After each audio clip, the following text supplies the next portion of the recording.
If you haven't seen part 1, go watch it. But here's what you need to know. Julian Daniels, billionaire, the man who hurt 17 women and finally decided to change, the woman who could see the truth about everyone, Iris Valen. Julian hired a private investigator, quietly, discreetly, someone who specialized in corporate espionage and internal threats. The investigator came back with a list of 12 people who had the access and motivation to cause serious damage to Cross Industries. Julian looked at the list and felt sick. 3 of them were women he'd been involved with. Women who'd left the company under strange circumstances. Women who had every reason to hate him. It could be revenge, the investigator said, someone settling a score. But Iris shook her head when he told her, "No, it's not about revenge. It's about money. Power. Someone is trying to take the company from you." "Who?" "I told you. I can't see their face, but I can see their intention. And it's dark. Calculated. They've been planning this for a long time." Julian doubled security, started monitoring communications, looked for unusual financial activity. Nothing. Whoever it was, they were good. Too good. And then, 2 weeks later, the first attack came. It started with a leak. Internal documents, emails, financial records. All of it posted anonymously to a tech news website that specialized in corporate scandals. The headlines were brutal. Dan's Industries CEO's secret pattern of workplace affairs. Billionaire Julian Daniels accused of using power to prey on employees. 17 women. 5 years. The dark truth behind Dan's Industries. The articles had everything. Names, dates, timelines, screenshots of emails, photos of him with various women at company events, and worst of all, anonymous quotes from the women themselves. He made me feel special. Then he threw me away like I was nothing. I thought it was real. I thought I mattered to him. I was so stupid. He's a predator. He just hides it better than most. The board called an emergency meeting. The media camped outside the building. His stock price dropped 15% in a single day. And Julian sat in his office, staring at his computer screen, watching his entire life implode. He'd known this could happen. Had known the letters might come back to haunt him.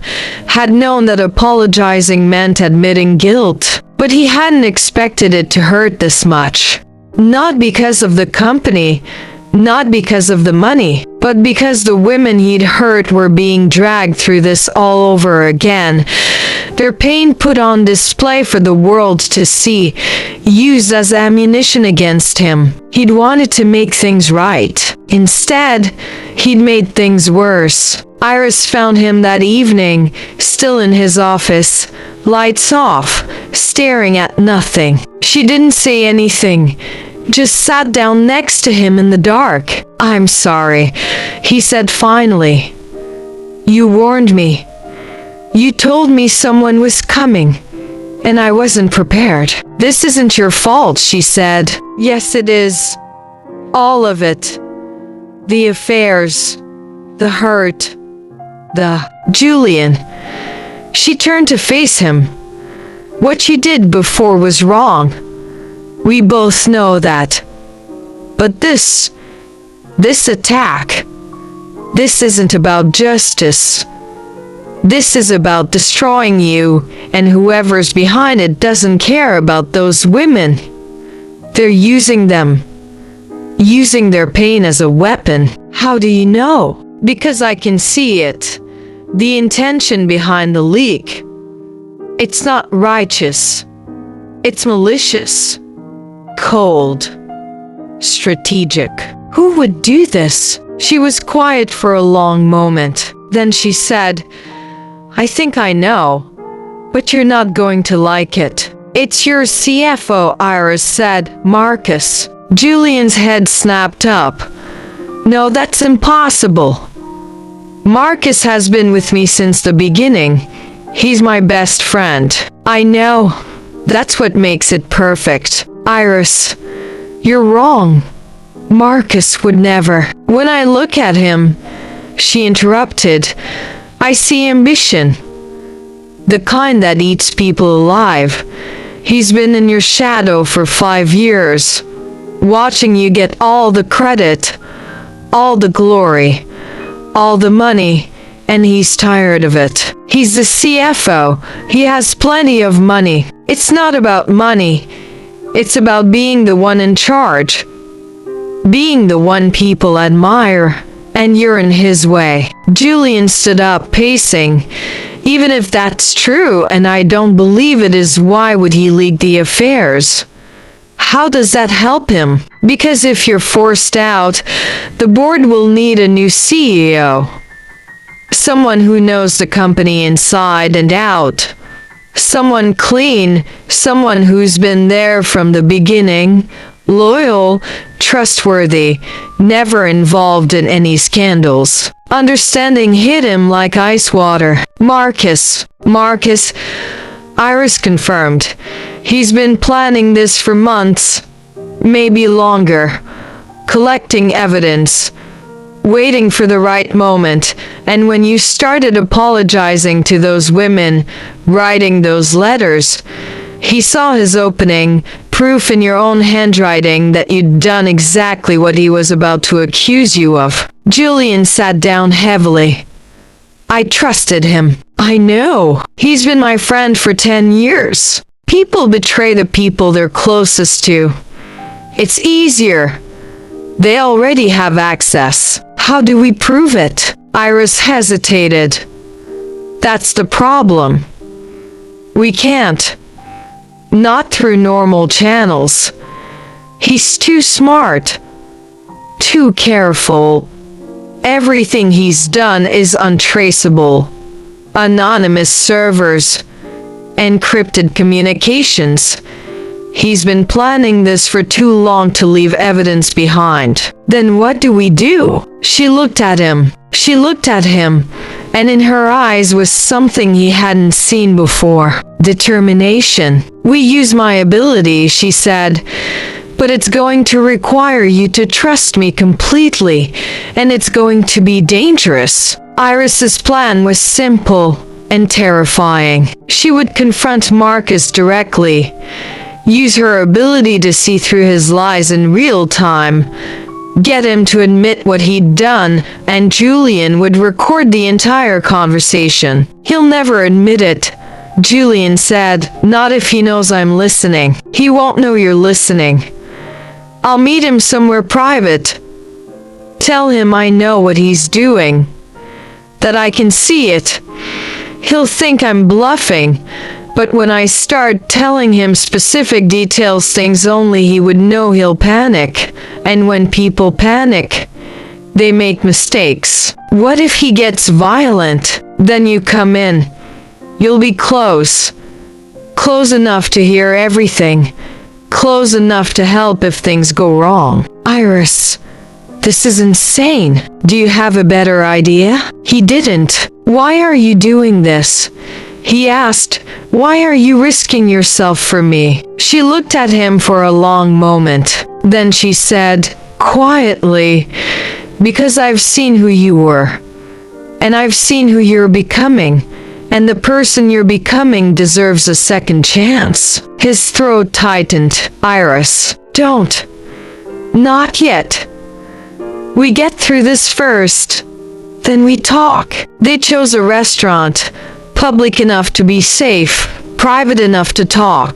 Iris arrived first, sat in a booth in the back, calm, focused. Julian was across the street, sitting in his car, listening through the wire Iris had hidden in her jacket. His heart was pounding so hard he could barely breathe. Marcus arrived 15 minutes late, smiling, friendly, the same Marcus that Julian had known for a decade. "Iris," he said, sliding into the booth, "this is unexpected. What can I do for you?" "You can stop," Iris said simply. Marcus's smile didn't waver. "Stop what?" "Destroying Julian." A flicker, just the smallest flicker of something in Marcus's eyes. "I don't know what you're talking about." "Yes, you do. You leaked the documents, the emails. You've been planning this for 8 months. Since February. Since Julian promoted you to CFO and you realized it wasn't enough. That you'd always be second. That you'd never be him." Marcus laughed, but it sounded forced. "That's a serious accusation." "It's not an accusation. It's the truth. I can see it when I look at you, every detail, every step of your plan. The offshore accounts you're using to short the stock, the meetings with board members where you position yourself as the stable alternative, the encrypted messages to the journalists who published the story." The smile was gone now. "Who are you?"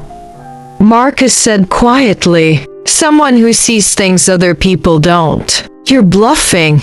"The journalist's name is Rebecca Chen.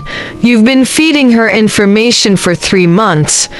You met her at a coffee shop on 5th Street every Tuesday a.m.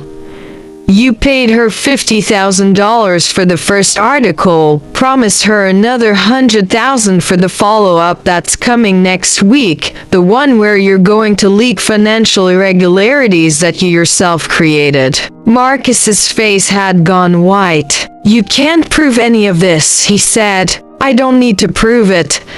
I just need Julian to know who you really are." Marcus's hand shot across the table, grabbed Iris's wrist. Hard. "You're making a mistake," he hissed. He grabbed her.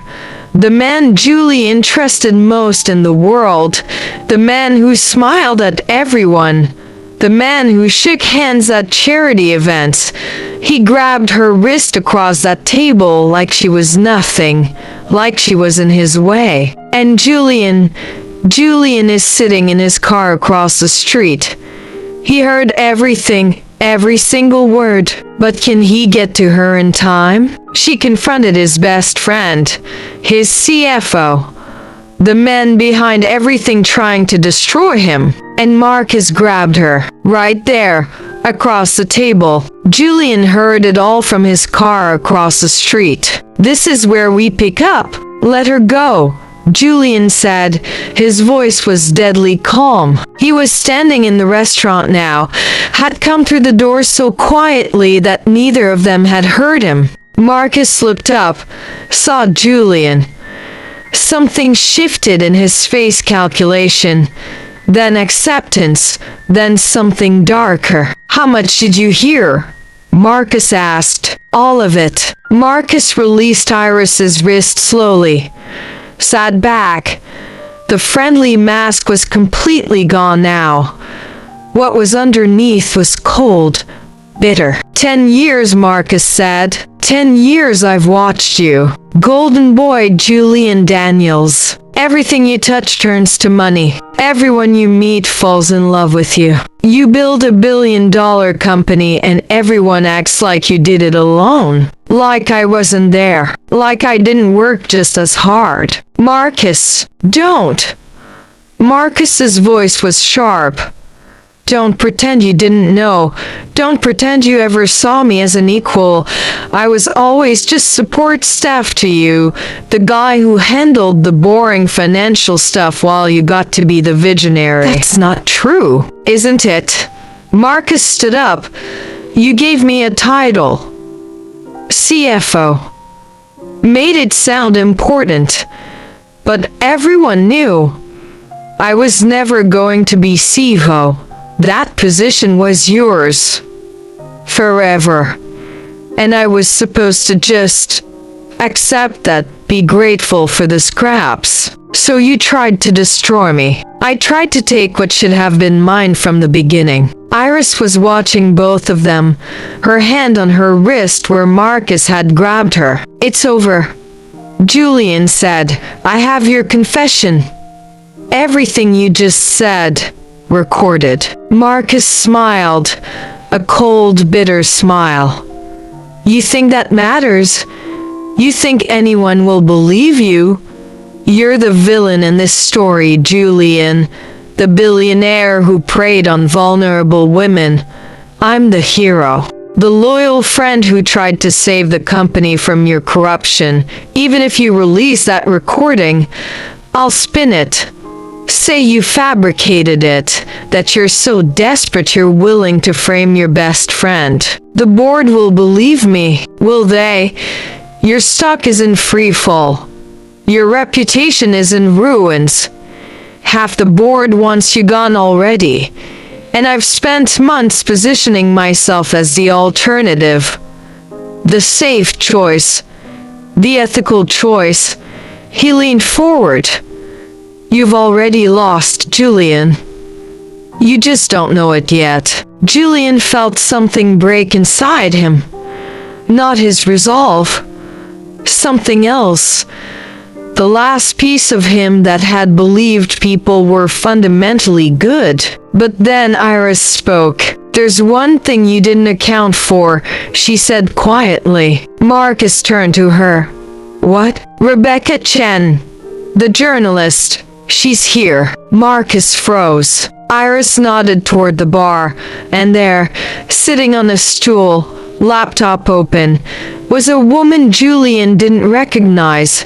She was recording, had been recording the entire conversation. I contacted her yesterday, Iris said, told her everything. About you. About the payments.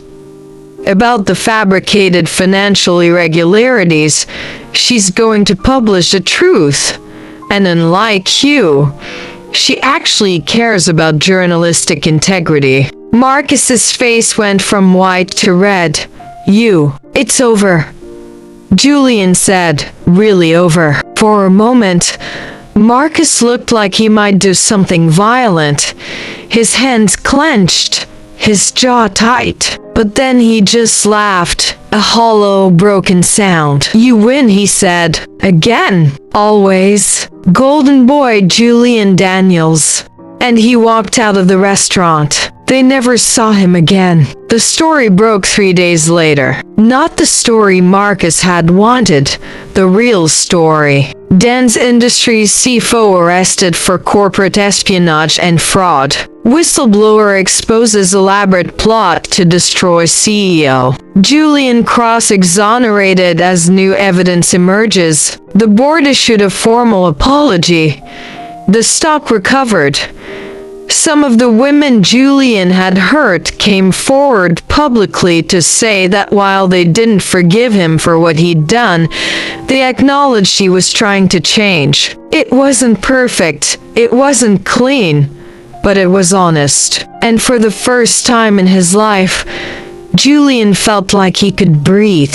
It was the night after everything fell apart with Marcus. Julian was in his apartment. Lights off, sitting on the floor, not on the couch. The floor with his back against the wall and his knees pulled up. He'd called Iris. She'd come without hesitation. Didn't ask what was wrong. Didn't wait for an explanation. Just showed up at his door 20 minutes later, slightly out of breath, like she'd been running. She found him on the floor and sat down beside him. Close, their shoulders touching, her warmth pressing into his side. They sat like that for a long time, silent, the city glowing beyond the floor-to-ceiling windows. Then Julian said, "Everyone I've ever trusted has hurt me. Not bitterly, not angrily, just stating a fact. The way you say something when you've finally stopped fighting it." "I know," Iris said. "My mother, Marcus, Patricia, all of them. Everyone, not everyone. He turned his head to look at her. She was already looking at him. Close. So close. Her face in the dim light open in a way he'd never seen it. The walls down. The careful composure gone. Just her. Raw and real and right there. Not everyone, she repeated, softly. He looked at her mouth. Couldn't help it. The way it curved slightly at the corners. The way her lips parted just barely when she breathed. She noticed where he was looking. Didn't look away. Didn't stop him. The space between them shrank, millimeter by millimeter. Like gravity was pulling them together and neither of them was fighting it. His hand moved, found her face. His fingertips touched her jaw barely, so lightly it was almost nothing, and traced the line of it, feeling the warmth of her skin, the softness, the aliveness of her. She closed her eyes, her breath caught. He heard it, felt it against his hand. He leaned in, slow, so slow, close enough to feel the heat coming off her, close enough that one more inch, and she opened her eyes. They were right there, lips almost touching, breathing the same air. Julian, she whispered, not a warning, not a stop, just his name, like she was tasting it. Tell me to stop, he said. His voice was barely a sound. No, she said, and the almost lasted for one more unbearable second. Then he pulled back, not because he didn't want to, because he wanted to do this right. Wanted the first time to be when they were both ready, both whole, not in the wreckage of everything falling apart. Soon, he said. She nodded, her eyes still shining. Soon, she whispered back, and the ache of that beautiful, painful, perfect almost stayed with both of them for days. 1 week after Marcus's arrest, Julian found Iris on the rooftop again. Same spot, same posture, like she'd never left. You saved me, he said. You saved yourself. I just gave you the information. Iris, he stepped closer. Why did you do it? Really? She turned to look at him, and in her eyes was something he'd never seen before. Vulnerability. Because, she said slowly, when I look at you now, I don't see the person you were. I see the person you're becoming. And that person is worth saving. You're using present tense, not future. I know. Does that mean? It means, she interrupted, that I've been alone for a very long time. My ability. It makes it impossible to trust people, because I always see the worst parts of them. The lies, the secrets, the darkness they hide. And for years, I thought that meant I'd always be alone, that I'd never find someone whose darkness didn't terrify me. She stepped closer to him. But your darkness doesn't terrify me, Julian. Because I watched you face it. I watched you acknowledge it. I watched you try to fix it, even when it would have been easier to run away. And that's rare. That's real. His heart was pounding. Are you saying? I'm saying that when I look at you now, I see someone I could trust, someone I could let in, someone who might understand what it's like to carry something heavy and still choose to keep moving forward. I do understand that, he whispered. I know. And then slowly, carefully, like someone reaching for something fragile, Julian took her hand. She didn't pull away. I'm not going to hurt you, he said. I promise. I'm not going to be that person anymore. I know. I can see it. What else can you see? She smiled. A real smile. The first one he'd ever seen that reached her eyes. "I can see you falling in love with me. Have been for months. Trying to hide it, thinking you don't deserve it." He laughed. "I really can't hide anything from you, can I?" "No, but I don't want you to. That's the whole point." "What do you see when you look at yourself?" he asked. The smile faded slightly. "That's the thing. I can't. My ability doesn't work on myself. I can see everyone else's truth, but my own. I'm as blind as anyone." "Then let me tell you what I see," Julian said. "Okay. I see someone who's been carrying an impossible burden alone for her entire life. Someone who gave up normal relationships because she could see too much. Someone who still chose to be kind, even when she had every reason to be bitter." He squeezed her hand. "I see someone extraordinary, someone I don't deserve, but someone I'm going to spend every day trying to be worthy of." Her eyes were shining now, wet. "That's the first time," she whispered, "that someone has seen me, really seen me. Not what I can do. Just me. Get used to it. I'm not going anywhere." The rooftop. Again. Always the rooftop. He'd told her everything about wanting her, about being afraid, about not knowing if he deserved this. And she'd said yes. "You do. You deserve it and more." They were standing at the edge, the same spot where it all began. The wind was continent unusual for this high up, like the city itself was holding still. Julian turned to face her. She was wearing something simple, dark, the kind of thing she always wore, but the way she was standing slightly turned toward him, one hand resting on the railing, her body open and unguarded in a way he'd never seen, made her look different. Beautiful wasn't the right word. Beautiful was what he'd thought about the 17 women. Appreciated, admired from a distance. This was something else entirely. This was the way you look at someone when you realize they have become the most important person in your world without you noticing exactly when it happened. "Iris," he said. She looked at him, and he crossed the distance between them, not rushing, not desperate.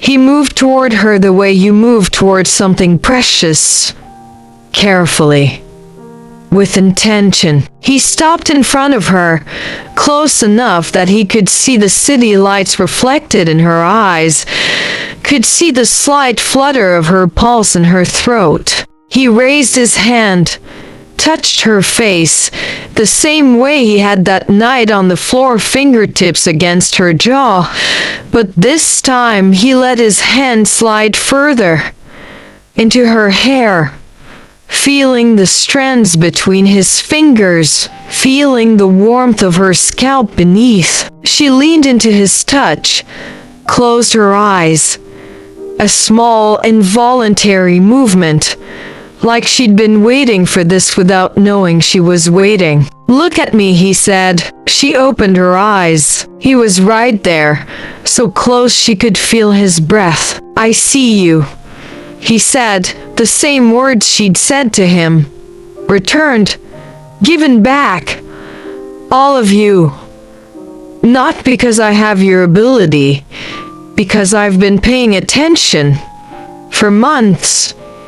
And everything I see." He trailed off. "Everything you see?"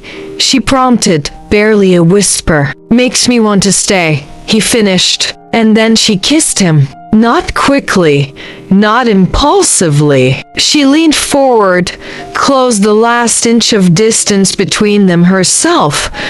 Her hand came up to his chest, resting there, palm flat, feeling his heartbeat underneath, and she pressed her lips to his, gently, deliberately. His hand tightened in her hair, just slightly. A reflex. The feeling of her mouth against his warm, soft presence sent something flooding through him that he'd never felt before. Not with anyone. The kiss deepened on its own.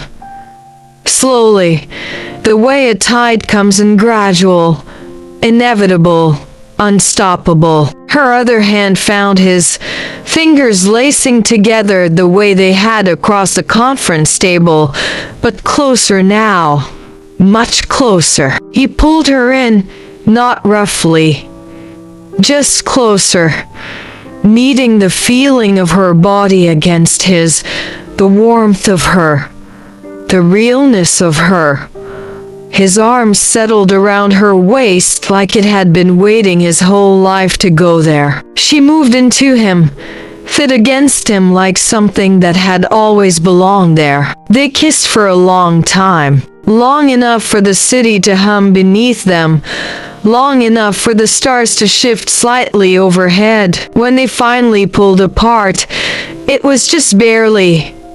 Foreheads touching, breath mixing, eyes closed. That, Julian said quietly, was the first real thing I've ever felt. Iris smiled against his lips. I know, she said. I can see it. And he kissed her again. They finally found each other. Two broken people who saw the truth in each other and chose love anyway. If this hit you in the chest, drop it in the comments right now. Julian woke up first. The apartment was quiet, morning light soft, golden coming through the windows and long, lazy strips across the sheets. Iris was beside him, not wrapped up in the covers the way he usually slept, messy, tangled, restless. She was on her side, facing him, one hand tucked under the pillow, her hair spread across the white sheet like something someone had arranged on purpose. She was sleeping deeply, peacefully. The kind of sleep that comes after letting go of something you've been holding for a very long time. Julian didn't move, didn't want to wake her, didn't want to break whatever this was, this quiet, suspended moment where everything was still and calm and nothing bad had happened yet. He watched her breathe, in, out, slow and steady. And he thought about the night before, about the way everything had unfolded between them, not rushed, not desperate, but slow, so slow it was almost unbearable, like they were both terrified of getting to the end too quickly, like they wanted to memorize every single second of it. The way she'd looked at him when they finally stopped talking and the silence between them became something else entirely. The way her hand had found his in the dark, fingers searching, finding, holding on, the way she'd whispered his name against his neck like a prayer, the way he'd held her afterward, not loosely, not casually, the way you hold someone when you finally understand what you've been missing your entire life. She stirred, eyes opening gradually, finding his face first like he was the first thing she wanted to see, and smiling. Not a big smile, just the corners of her mouth lifting. That private smile. The one that was only ever for him. Hi, she murmured. Hi, he said. How long have you been watching me sleep? A while. That's a little creepy. Probably. She laughed. Quiet, sleepy, warm, and moved closer to him, closed the distance between them until her head was on his chest, her hand resting over his heart, feeling it beat. He wrapped his arm around her, held her against him, pressed his lips to the top of her head, breathed her in. Last night, he said quietly, that was. Yeah, it was, she said. Neither of them needed to finish the sentence. They lay there together, tangled up in each other. the morning light moving slowly across the room. And Julian thought, this is what it feels like. This is what it actually feels like when it's real. Not the game. Not the conquest. Not the pattern. This, waking up beside someone and not wanting to be anywhere else in the world. He held her tighter. She held him back. 6 months later, Julian asked Iris a question he'd been afraid to ask. They were in his apartment, their apartment now. Technically, though she still kept her own place just in case, sitting on the couch, her head on his shoulder, comfortable silence. "Can I ask you something?" he said. "Always. Your ability. How did you get it? Were you born with it?" She was quiet for a long time. Then she said, "No, I wasn't born with it." "Then how?" "It happened when I was 19. I was in a car accident. Bad one. I was in a coma for 2 weeks. When I woke up, everything was different. I could see things. About people, about the world, things I shouldn't have been able to see. The doctors couldn't explain it. They thought I was hallucinating, PTSD from the trauma. But I knew it was real, because everything I saw turned out to be true." Julian processed this. That must have been terrifying. It was. For a long time, I tried to ignore it. Tried to pretend I was normal. But you can't ignore something like this. Eventually, I had to accept it. Learn to live with it. "Do you wish you didn't have it?" She thought about this. Sometimes it's lonely, seeing the truth about everyone. Most people can't handle being seen that clearly. They run, or they hate you for it, or they try to use you. "I don't want to use you. I know. That's why I'm still here." He turned to face her. "Is there anything else I should know?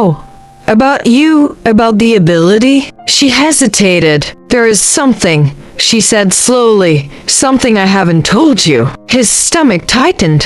"What?" "My ability. It's not permanent. It's fading." "What?" Slowly. "Over years. The doctors think it's neurological.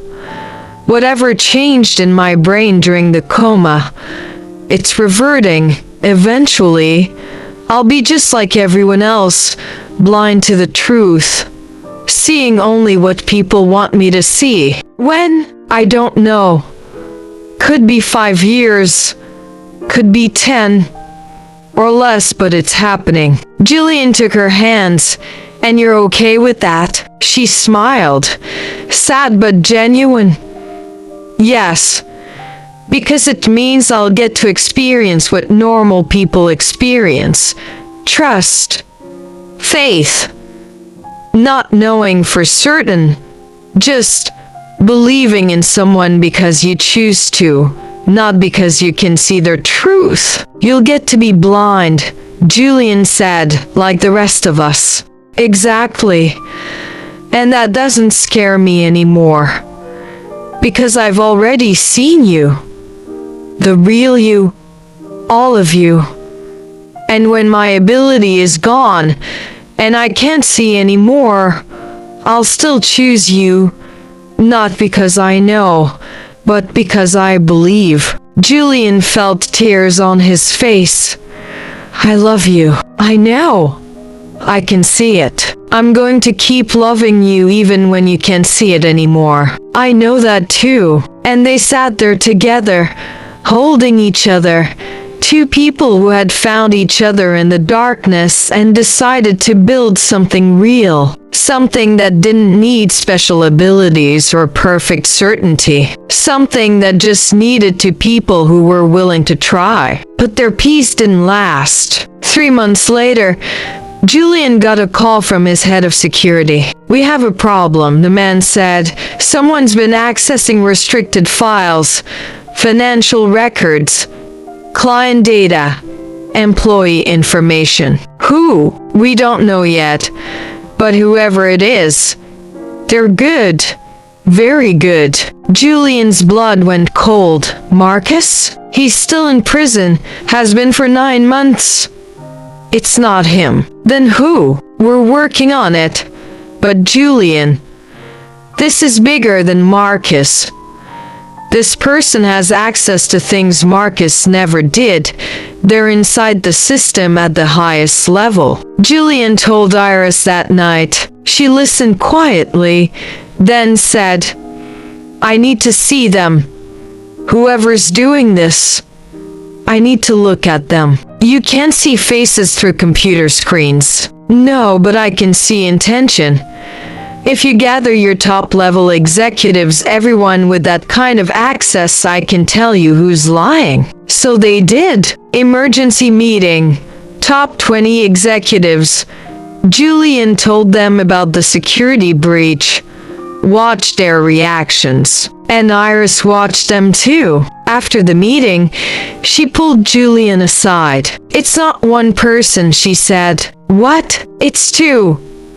Working together. And one of them is someone you trust completely. Who? She told him, and Julian felt his world crack open all over again. Two people. Working together. And one of them is someone Julian trusts completely. Who do you think it is? Comment your theory now before the reveal. Patricia, Iris said, your HR director and your head of IT, they've been working together for over a year. Julian shook his head. No, Patricia has been with me since the beginning. She's loyal. She's dying. Iris said gently. Terminal cancer. 6 months to live. Maybe less. And she's been embezzling money from the company to pay for experimental treatments. Treatments her insurance won't cover. That's not betrayal. That's desperation. It started as desperation. But then your ID director found out, and instead of reporting her, he offered to help. For a cut. 50-50, they've been siphoning money for 14 months. Nearly $3 million. Julian sat down heavily. Why didn't she just ask me? I would have helped her. I would have paid for anything she needed. Because she's proud. Because she didn't want to be a burden.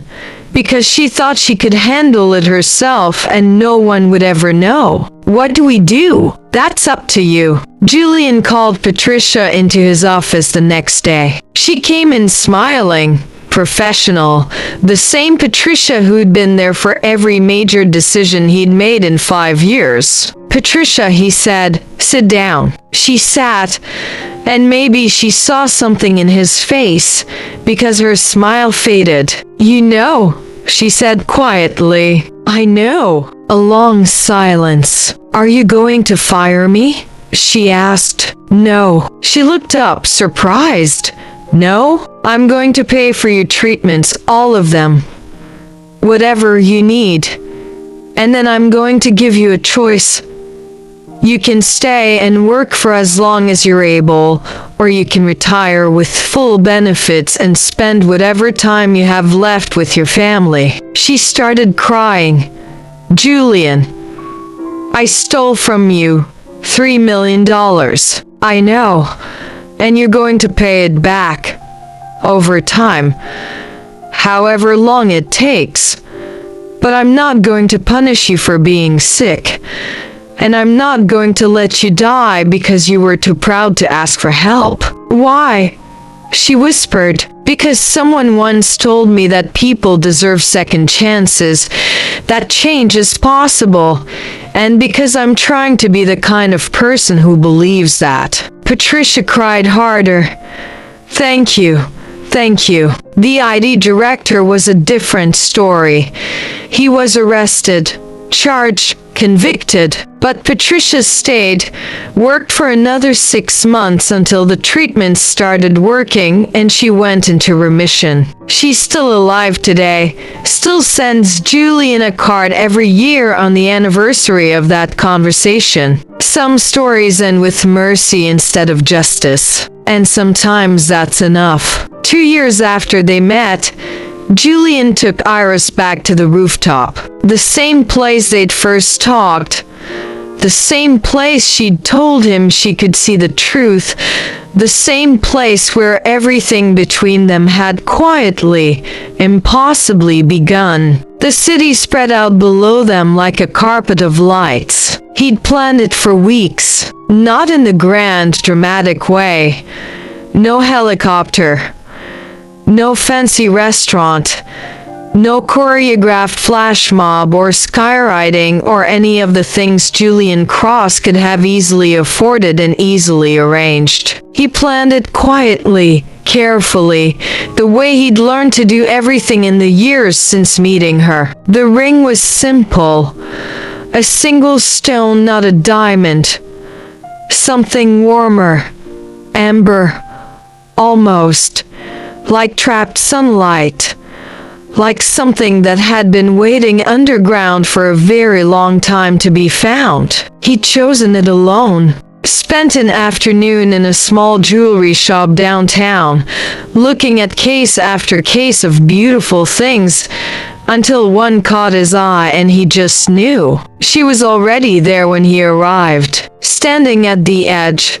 Same spot, always the same spot.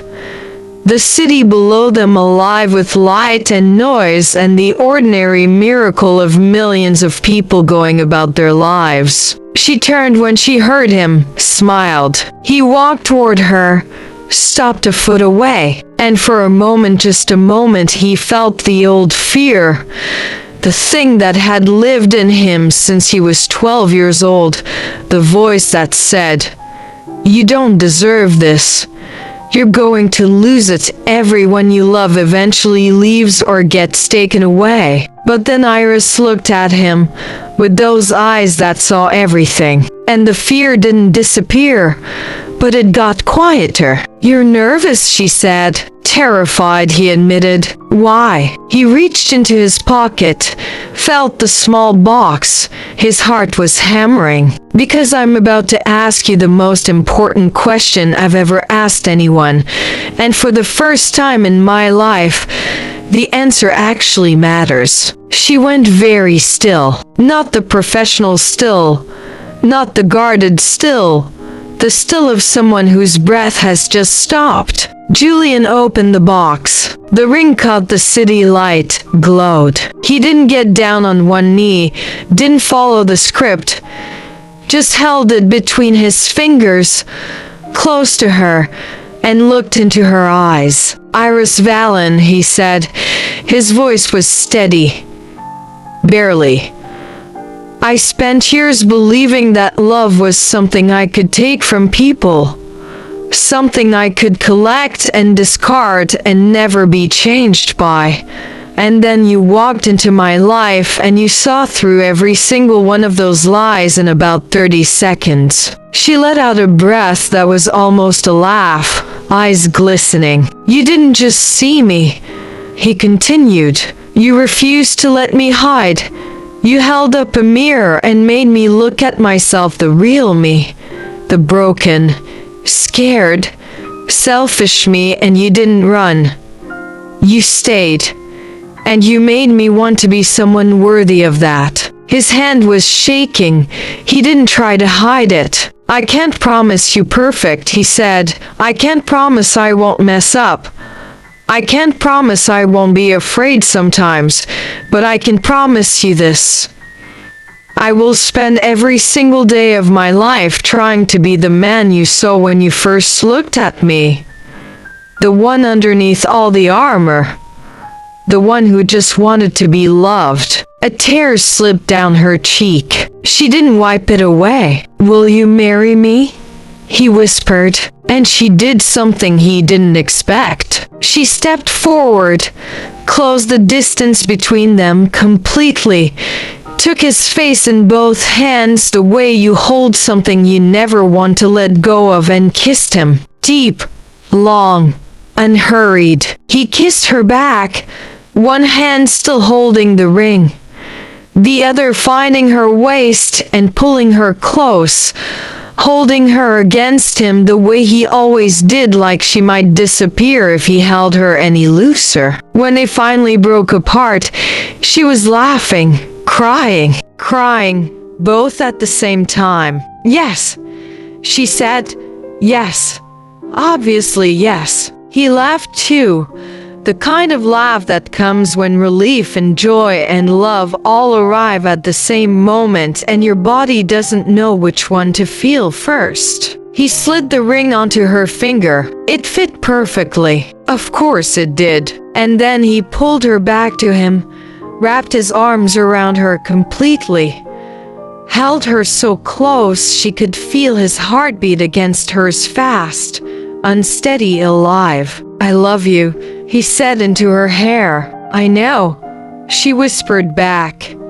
"I can see it." They stood on that rooftop, wrapped up in each other, the city glowing beneath them like a witness to the thing they'd built from the rubble of who they used to be. And the ring on her finger caught the light one more time, like something that had been waiting a very long time to be found. They got married.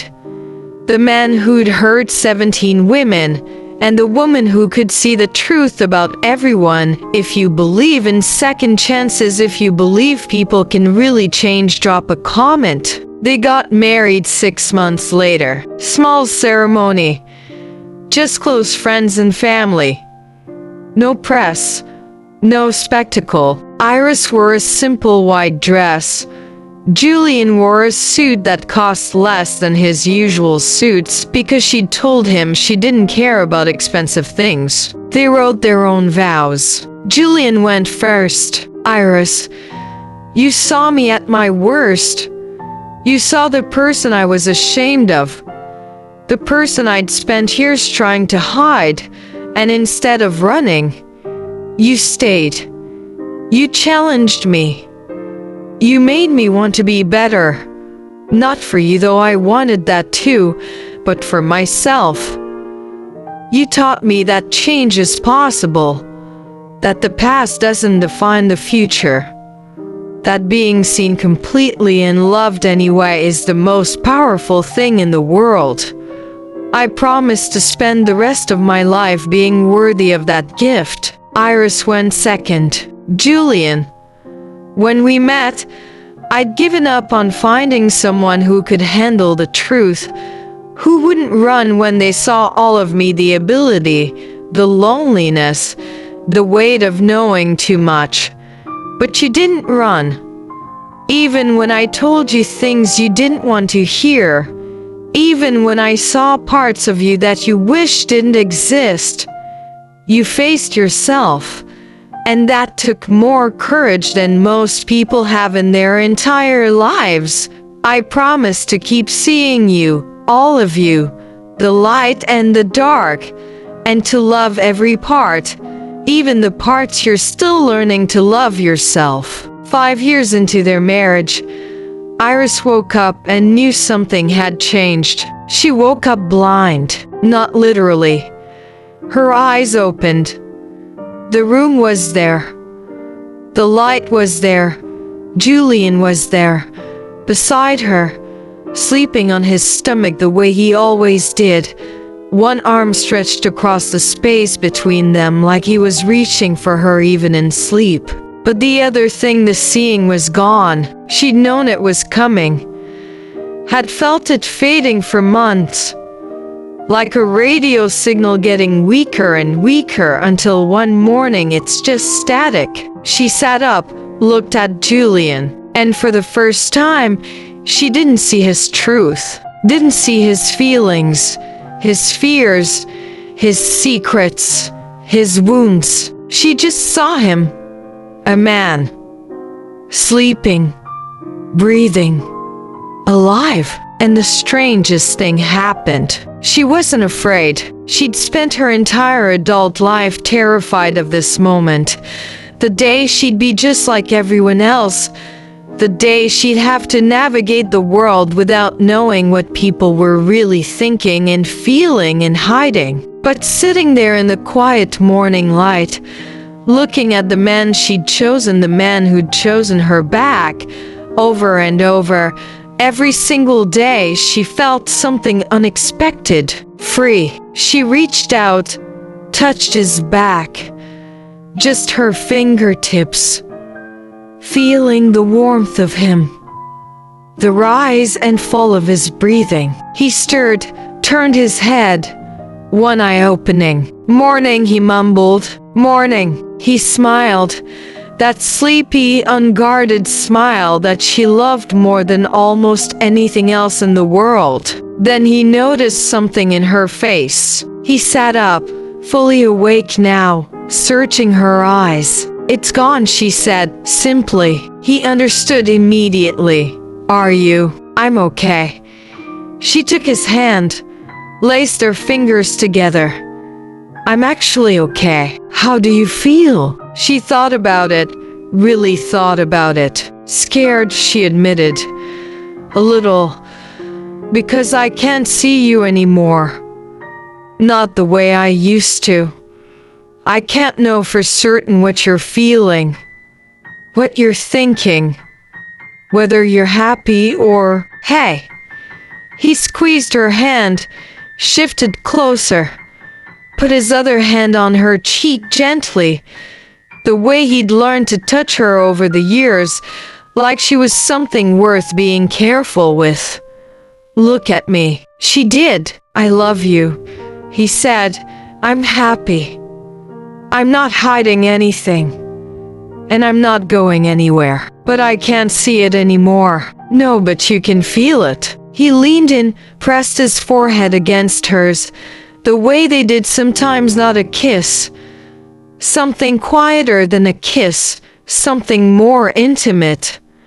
The kind of closeness that doesn't need a name. "Trust me," he whispered. And she did. Not because she could see it was true, because she chose to believe it was. And that choice, that leap, that beautiful human faith was the most terrifying and the most freeing thing she had ever experienced. She closed her eyes, leaned into him, let herself fall into the not knowing. His arms came around her, warm, steady, sure. And for the first time in her life, not knowing felt exactly like home. 10 years after they met, Julian and Iris stood in front of a new building, the Dance Foundation for Second Chances, a nonprofit organization dedicated to helping people rebuild their lives after mistakes, job training, therapy, legal assistance,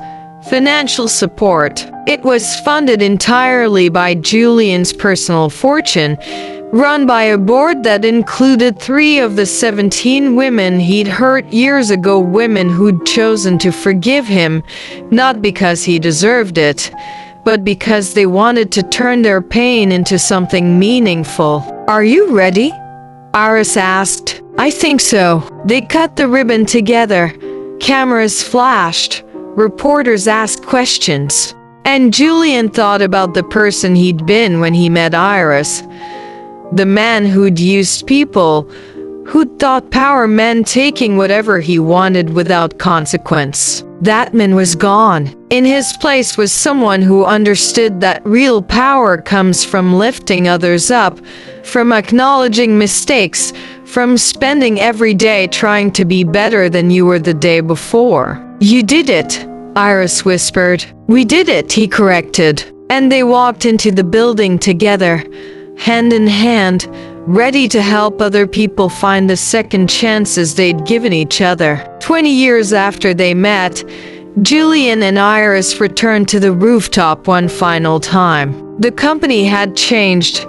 He'd stepped down as CEO 5 years earlier, appointed a brilliant woman who'd earned the position through merit and hard work and zero romantic involvement with anyone in the company. He'd spent the last 5 years focused entirely on the foundation, on making amends, on building a legacy that wasn't about money or power, but about genuine change. Iris's ability never came back.